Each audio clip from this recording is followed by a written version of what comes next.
Bon Dieu bénis nous, grâce bon Dieu nous couvre nous, c'est un réel plaisir pour moi pour nous capable de retourner rejoindre nous encore aujourd'hui dans la cours de théologie ça. Pas oublier parmi tous ceux jours passés, les semaines, tous les jours passés, on a parlé de l'inspiration. Donc nous concluons phase d'inspiration. Et bien aujourd'hui nous allons toucher une phase qui est très importante, qui fait partie de l'inspiration d'aujourd'hui, mais qui est l'inhérence, ok? L'inhérence de la Bible. L'inhérence de la Bible. Donc, ce thème, ça, nous pourrons parler, nous pourrons qui est très important, nous pourrons connaître très bien en profondeur qui ça, l'inhérence là, les mêmes, nous dit, qui est étymologie, et nous pourrons ça aider nous pour nous capables d'apprendre plus et grandir la caille Seigneur. Eh bien, nous allons prier pour la gloire de Dieu, pour nous capables de commencer. Seigneur, nous vous remercions. Merci pour grâce, merci pour ce que vous faites, continuer à faire pour nous. Nous vous remercions parce que vous permettez de nous une chance, privilège pour nous capables là encore. Et matin ça, pour nous capables de préparer coup théologie ça pour bénir des cœurs de serviteurs, de servantes. Nous comptons sur vous, cher Seigneur Dieu.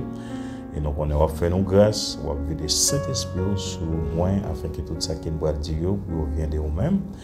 Et comme ça, toutes frères, sœurs, toutes étudiants qui vont suivre tout ça, capables d'apprendre, capables de continuer dans la route, dans la carrière de l'évangile. Donc, nous supplions comme ça, au nom de Jésus qui vit et qui a béni au siècle des siècles. Amen. Gloire à Dieu. Pas oublier ou sur Télé Lumière de Gloire. Donc, nous sommes un canal évangélique qui a prêché la parole de Dieu, qui a fait l'évangile à briller et fait l'évangile à aller au pied devant. Et si c'est pour la première fois vous rencontrez avec nous, donc nous disons pas oublier rester connecté là avec nous, rester connecté là avec Canal ça, parce que nous sommes une source de bénédiction et nous ne pouvons pas prendre et la vie va continuer bénie chaque jour plus. Eh bien, nous, c'est frère Jean-Luc Sen, nous-mêmes qui sommes sous ta contrôle là. Et immédiatement, nous allons rentrer dans le thème, ça ne va pas prendre trop de temps. Donc, nous avons dit, nous été solide et de nous faire travail là, partager pour ça avec d'autres personnes.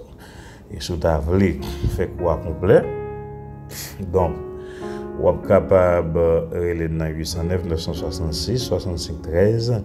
Nous avons toute information nécessaire pour vous. Vous avez un livre, devoir, et nous avons corrigé des devoirs pour vous. Et là, au fini cours complet, vous avez un diplôme pour la gloire de Dieu qui montre que vous étudiez ensemble avec nous la théologie chrétienne. Eh bien, en nous entrer dans la matière, nous allons parler sur l'inhérence. Ok, l'inhérence, qui ça veut dire étymologie, qui ça lié. En nous aller. L'étymologie du mot inhérence vient du latin inherentia, formé du préfixe in, entre parenthèses, négation, et du verbe errar, errer, entre parenthèses, se tromper. Ainsi, inherentia signifie littéralement absence d'erreur. Attendez bien, ça veut dire, parce que nous allons parler en pile de livres pour capable tout gagner connaissance d'abord, qui ça veut dire absence d'erreur ou ne pas errer. En français, le terme inhérence est utilisé en théologie, attendez bien. Il y a une question là, étudiant, on va me relire le bon encore.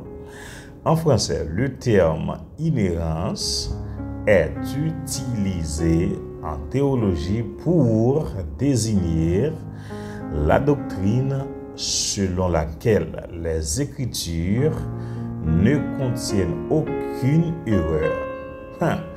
Noir sur blanc. Ok, il montre nous que la Bible n'a pas gagné aucune erreur. notamment en matière de foi et des doctrines. Alléluia. Ça veut dire, c'est ça inhérence là lui-même, lui veut dire. Qu'est-ce que ça bien? Et donc, elle avait dit, dans tout parcours, nous allons le faire dans le thème, ça qui c'est l'inhérence. Eh bien, nous gagnons. Et premier thème là qui c'est l'inhérence de la Bible. Okay? L'inhérence de la Bible. Les attaques contre l'inhérence de la Bible ne sont pas nouvelles et semblent être cycliques. Toutefois, le débat contemporain a la particularité d'être plutôt interne. Il oppose les évangéliques entre eux. Aïe, aïe, aïe, aïe, aïe. Oh, ça faut, oui. Entre eux. Et non les libéraux aux conservateurs. Cela le rend d'autant plus important car il oblige à tracer une frontière entre les évangéliques. Il sert également à préciser la distinction qui entoure le concept de l'inhérence. Nous avons des clés qui dit là, qui c'est le concept de l'inhérence, et puis nous avons peser sur une frontière entre les évangéliques. Qui ça, je vais expliquer non là. Frontière là qui côté nous joindre. C'est une frontière interne qui nous joignent, une frontière interne. Quand on a plusieurs petites dénominations, il y a plusieurs petits groupes, ça dit il croit dans ça, l'autre là dit ça pas bon. Parce que bon, on va donner quelques exemples. Moi-même, les gens, comment on dit ça, les seigneurs te ouvrent l'esprit, orienté sur le thème ça. Te bon ça que les dans des discernements pour être capable d'équilibrer dans ce sens. Pour qui ça fait dire ça? Parce que les gens qui ont que moi ouais, on sait des petits groupes ils prennent pour une doctrine, ils disent comme ça, si vous ne faites pas ça, si vous ne faites pas ça, vous ne faites pas X, vous ne faites Z, vous ne pouvez pas sauver. Pour moi-même, moi, c'est ignorance. Ça. OK? Pas oublier, ce n'est pas inhérence. On a parlé d'inhérence et puis, non Dieu, c'est ignorance. Donc, qui s'est passé? On prend un thème, par exemple, qui c'est le baptême.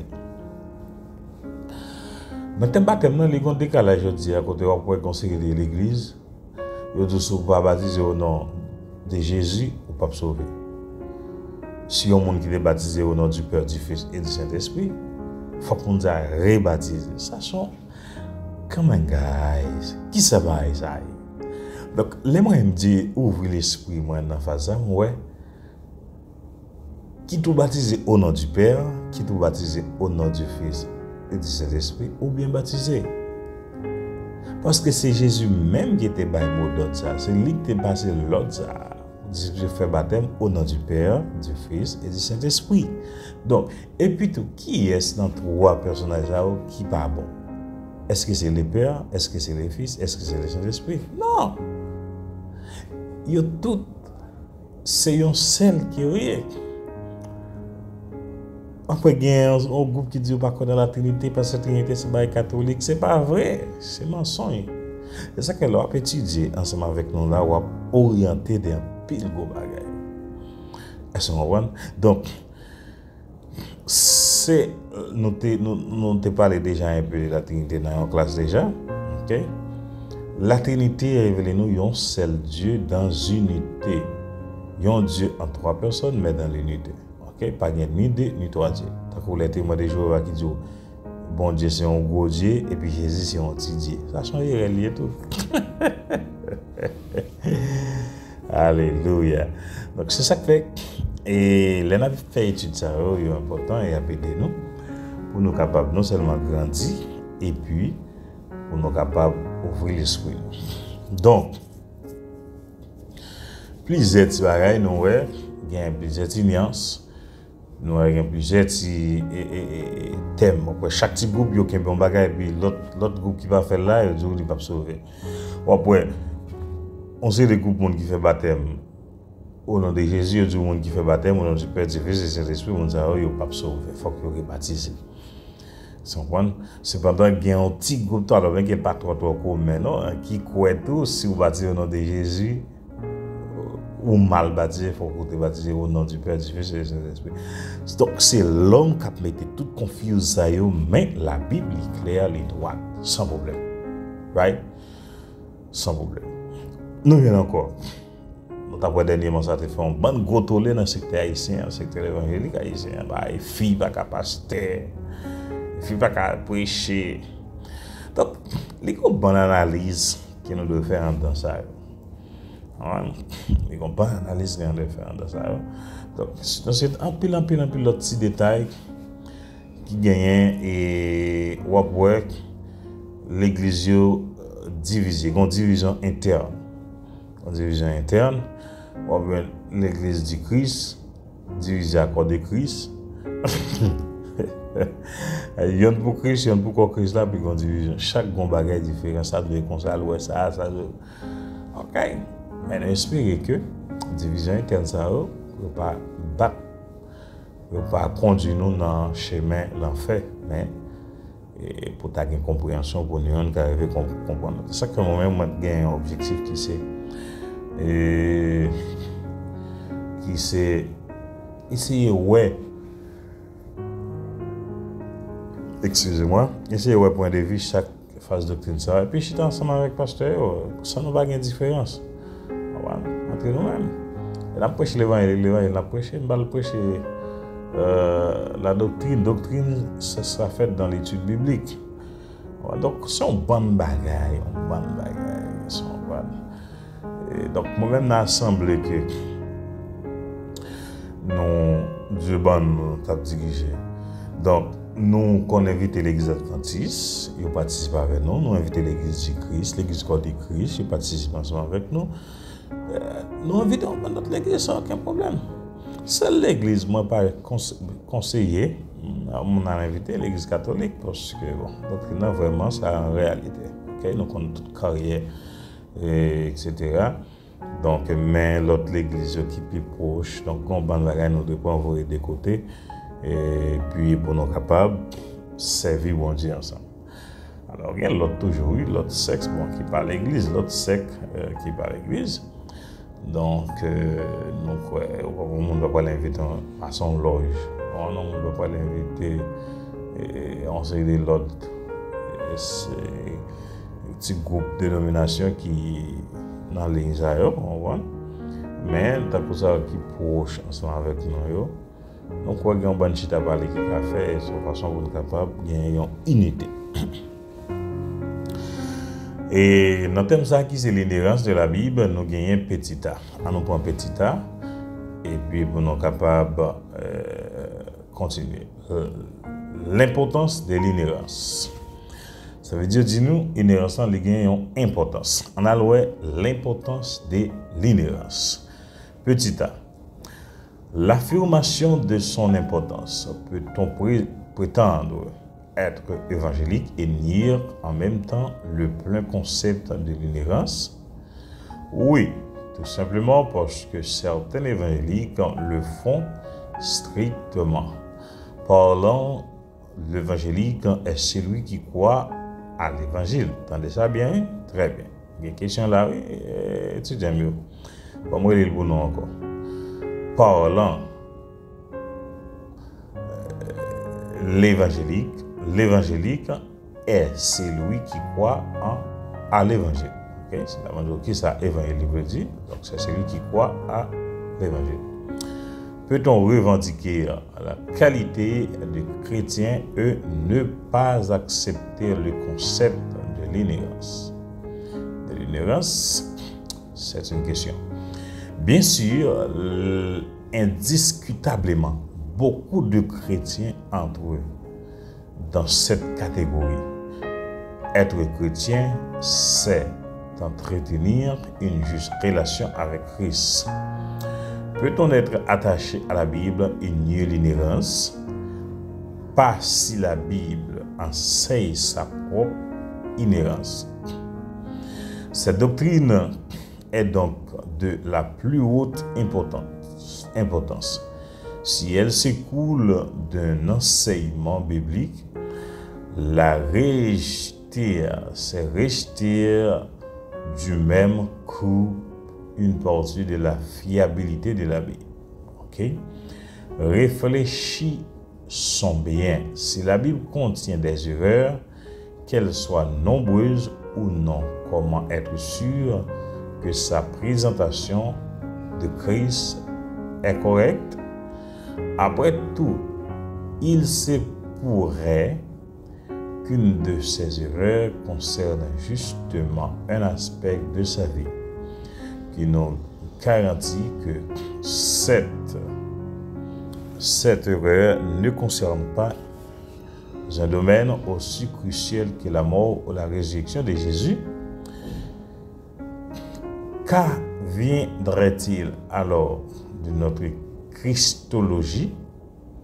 Elle pourrait être affectée au point qu'il n'y ait plus de foi chrétienne. Supposons que l'enseignement biblique sur le Saint-Esprit soit inexact, cela aurait des conséquences pour la doctrine qui est centrale de la Trinité et par répercussion des conséquences incalculables sur d'autres doctrines comme la christologie, la sotériologie et la doctrine de la sanctification. Même si les erreurs sont supposées n'affecter que des questions mineures, toute erreur rend la Bible suspecte sur d'autres points qui pourraient ne pas être aussi mineurs que cela. La négation de l'inhérence entraîne la négation d'autres doctrines. Si on rejette le principe de l'inhérence, on peut s'attendre à de sérieuses remises en question. Dans les domaines doctrinaux et pratiques du point de vue doctrinal, nier l'inhérence de la Bible peut amener à numéro 1, nier historicité du récit de la chute d'Adam. Attendez bien, oui. Et ça veut dire, il y a des gens qui nient l'inhérence de la Bible, et il y a nier tout ça. Numéro 1, nier l'historicité du récit de la chute d'Adam. Numéro 2, nier des caractères historiques et vérifiques des expériences du prophète Jonas. 3. Nier certains miracles de l'Ancien et du Nouveau Testament. C'est clair. 4. Nier que Moïse soit l'auteur du Pentateuque. 5. Attribuer la rédaction du livre d'Ésaïe à deux auteurs différents, voire plus. 6. Faire bon accueil, voire d'adhérer à la théologie de la libération avec sa nouvelle définition du péché, entre parenthèses, social plutôt qu'individuel, et du salut, entre parenthèses, politique et temporel plutôt que spirituel et éternel. Le rejet de la doctrine de l'inhérence peut aussi avoir de graves répercussions sur le style de vie. Il peut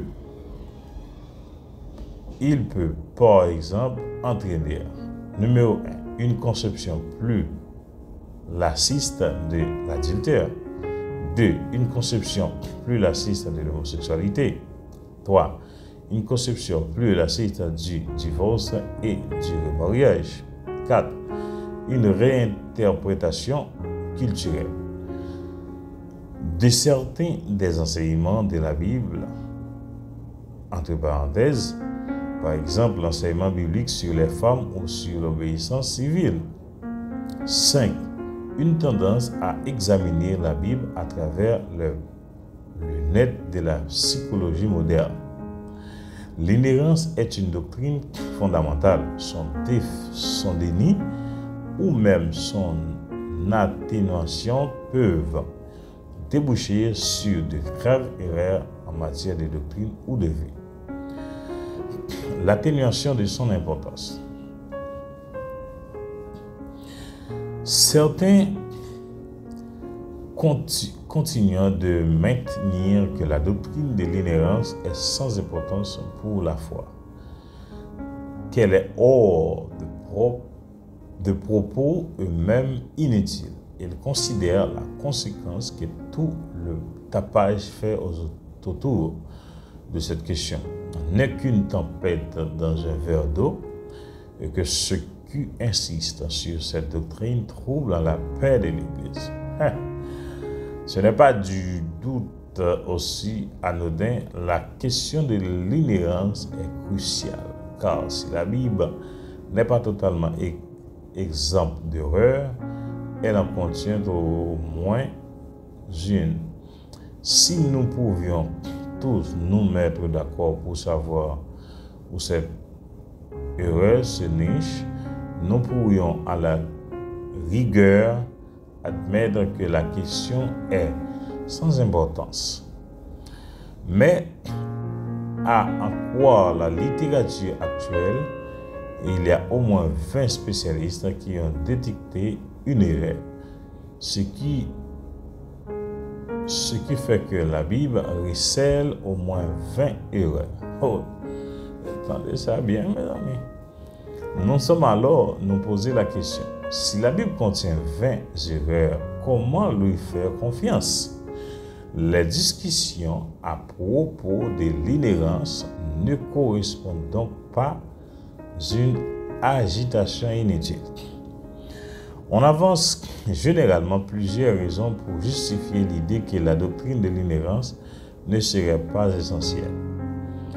Ceux qui s'opposent à cette doctrine ou qui cherchent à en minimiser l'importance déclarent souvent, puisque la Bible n'affirme pas clairement son inhérence, nous n'avons pas à le faire non plus.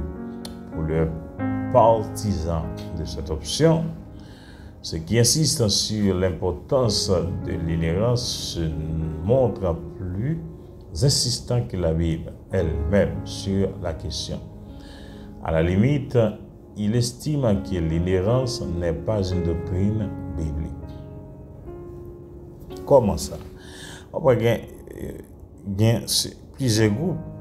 Eh bien, on croit la Bible gagne 20 erreurs ou bien plus de 20 erreurs. Mais c'est un seul de monde qui a inventé un seul de bagages, pas qu'une réalité dans ça vrai. C'est ça que fait. Les nous croient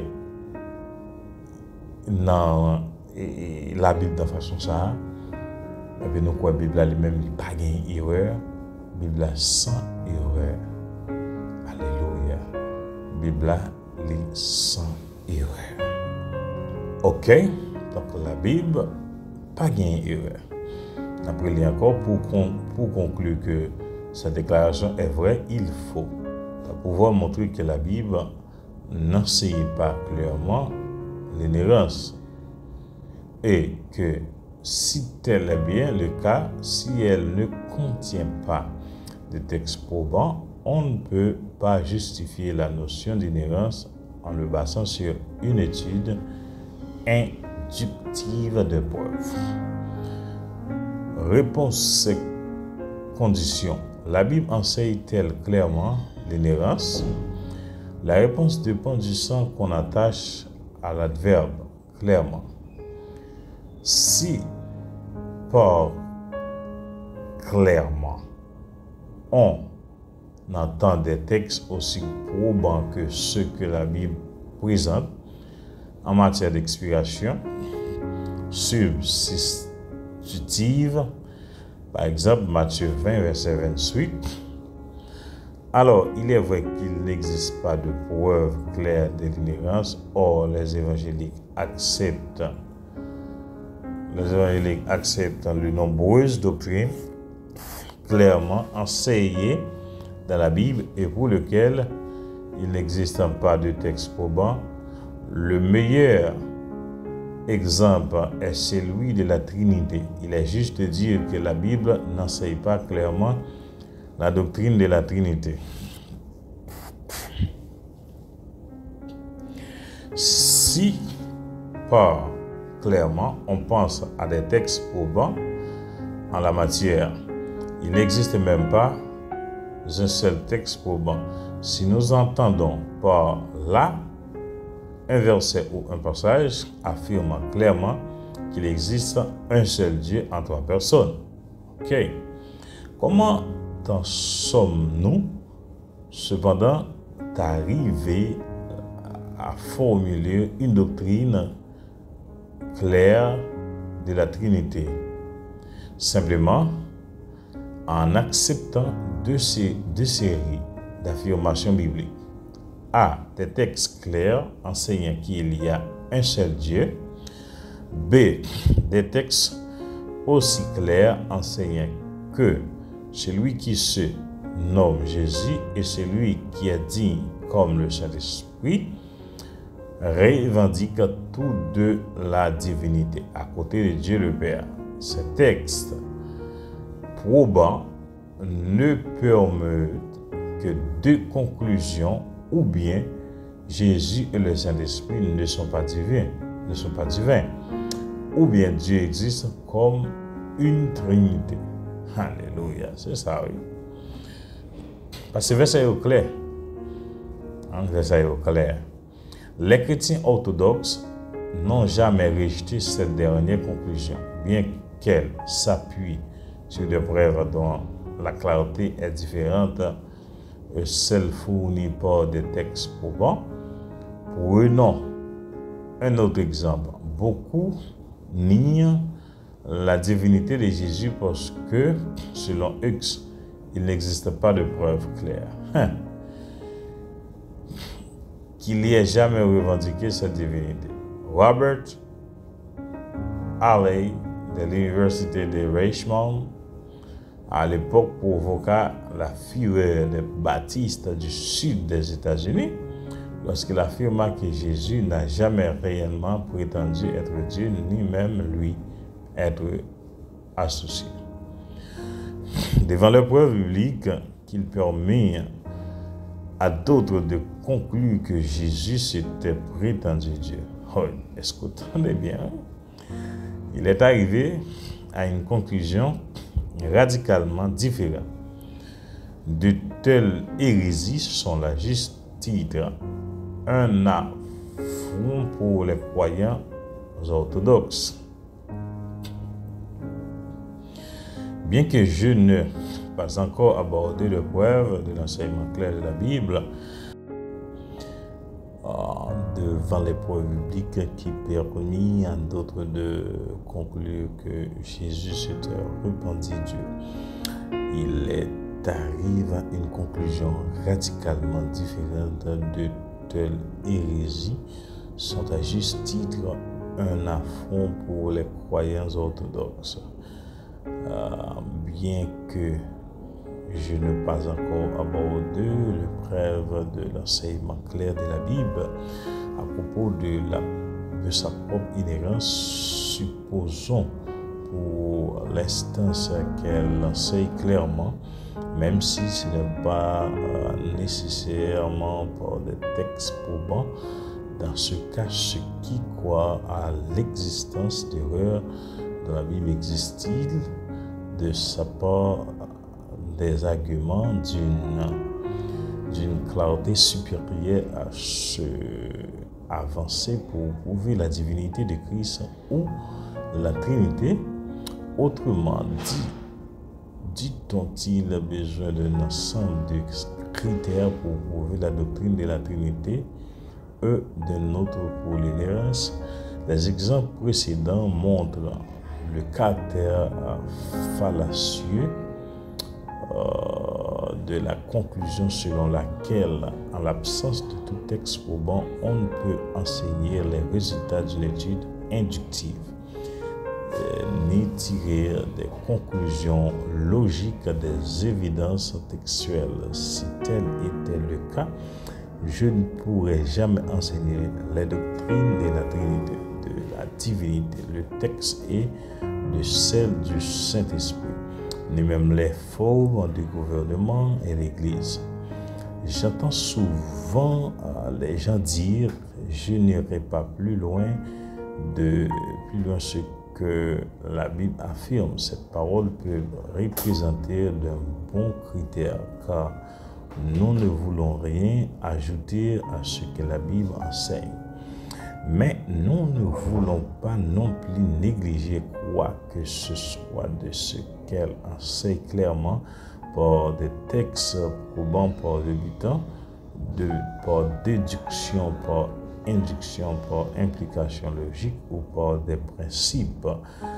Lorsqu'on déclare ne pas vouloir aller au-delà de ce que la Bible enseigne, cela peut ne représenter qu'une excuse pour ne pas avoir à faire face aux implications de ce qu'elle enseigne. Je crains personnellement que pour certains, cela soit justement une excuse pour ne pas avoir à examiner ce que la Bible dit au sujet de son inhérence, ce qui minimise l'importance de la question de l'inhérence et invoque une deuxième excuse. Comme nous ne possédons aucun de manuscrits originaux de la Bible et que la doctrine de l'inhérence ne s'applique qu'à eux, cette doctrine est purement théorique et par conséquent, par essentiel, il est vrai que nous ne possédons aucun de manuscrits originaux de la Bible et que la doctrine de l'inhérence comme celle de l'inspiration ne s'applique qu'à X et non à leur copie. Les deux premières prémices de la deuxième excuse sont donc vraies, mais elles ne prouvent pas que l'inhérence soit une doctrine secondaire. Il va de soi que l'inhérence ne peut s'appliquer aux documents originaux car eux seuls venaient de Dieu par inspiration directe. Même la toute première copie d'une lettre de Paul n'était qu'une copie et non la lettre originale écrite ou dictée par l'apôtre lui-même. L'inspiration de l'inhérence ne concerne que les originaux, mais celui qui n'attache aucune importance à la doctrine de l'inhérence affirmerait-il aussi que l'inspiration n'est pas une doctrine essentielle parce que nous ne possédons pas les originaux et que l'inspiration ne s'applique pas aux copies? Je ne le pense pas. Alors pourquoi le dire de l'inhérence? On avance encore un autre argument contre l'importance de la doctrine de l'inhérence. Celle-ci serait un enseignement récent qui ne préoccupait pas du tout l'Église d'autrefois. Nous n'avons donc pas besoin, nous non plus, de nous y intéresser. L'argument tiré de l'histoire de l'Église réapparaît à chaque examen d'une doctrine. Si la doctrine était enseignée autrefois, cela la rend plus crédible. En revanche, si elle n'a été élaborée que plus récemment, alors elle devient suspecte.